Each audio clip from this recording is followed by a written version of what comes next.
Chief Okara Mohammad Kashif Khalil की report के मुताबिक ओकाड़ा पुलिस का फ्लैग मार्च ओकाड़ा में अमन अमान कायम रखने के लिए डीपीओ फैसल गुलजार का शहर भर में फ्लैग मार्च की क़यादत डीपीओ फैसल गुलजार ने की।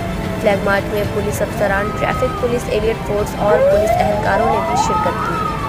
फ्लैग मार्च टैंक चौक से शुरू होकर मुख्तलिफ रास्तों से होता हुआ एम ए जना रोड पर इख्तिताम पजीर हुआ। फ्लैग मार्च का मकसद ज़िला भर में अमन अमान की सूरत हाल को बरकरार रखना है।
अल्लाह तू है रहमत वाला, नाम है